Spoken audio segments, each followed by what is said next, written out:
the midterms and also just the outlook in general for next year. Nathan Dean, Senior Government Analyst for Bloomberg Intelligence, joins us now. So just first of all, give us your take on, everything that's going on Epstein related. Will it have an impact on midterms?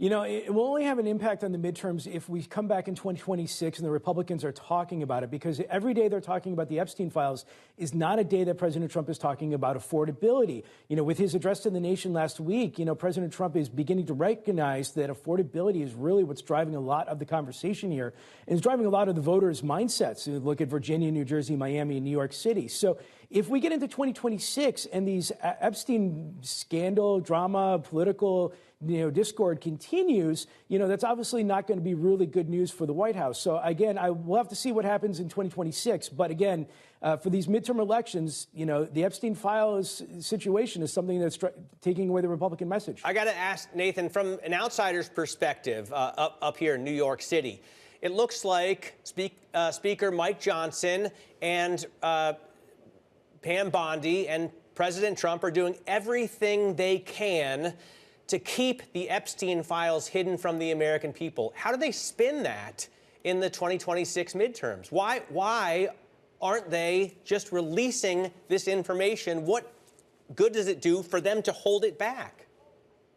So the mindset you have is probably the reason why Republicans voted overwhelmingly with Democrats to pass this legislation that essentially said, look, you have to release the Epstein files. And when you have redactions coming out and you have statements like their investigations and we're taking back and we're doing this slowly in a way, yes, the DOJ most likely or could be doing that. But from a political perspective, it's not going to resolve the Republican angst over the Epstein files in 2026. You've seen from Representative Massey, obviously not a fan of the White House, but Representative Massey of Kentucky has already come out and said, look, I'm going to explore this idea of articles of impeachment against the Attorney General. Now, the articles of impeachment or Senator Schumer saying here's a resolution to try and hold the folks accountable, that's, again, just political messages to try and get the political opinion to change back to the point where the American populace wants this released. And so a lot of politics are being played here.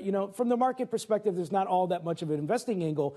But really, for every day they're talking about Epstein is not a day they're talking about affordability, and that's good for the Democrats. Well, and just in terms of the midterms, Nathan, that's going to take up a lot of oxygen next year. What actually gets done legislatively in Washington, D.C., particularly as it pertains to markets?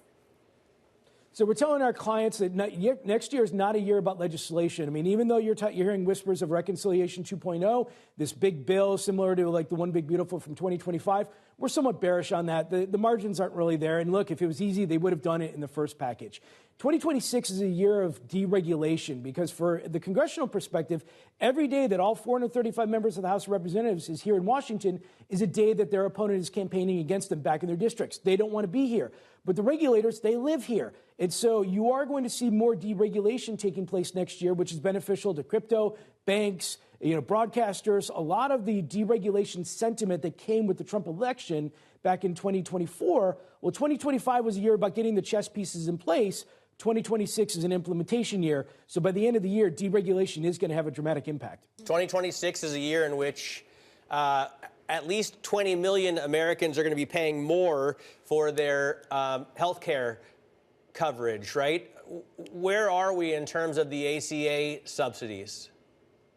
So obviously Congress left. They're not here in Washington anymore. At the end of the month, these subsidies expire. Open enrollment is January 15th. That's when the open enrollment date ends. And so there is some thought that when Congress comes back in early January that maybe they'll be able to put something together. But from the Republican point of view, it's not so much more so about now whether you do subsidies or not. It's whether you have a replacement for Obamacare or not. I mentioned reconciliation earlier. This is a way that you can avoid the Senate filibuster and you can actually put forth legislation, which is how President Obama did Obamacare back in the day. There's talks, Senator Lindsey Graham has already said, look, I'm going to go for it. So you are going to anticipate hearing from the Republicans a new Obamacare replacement message. But like I said before, if it was easy, they would have already done it. And so there's going to be a lot of debate here. But again, because of the margins of the House of Representatives is so thin, more likely than not, I don't think anything really major gets done.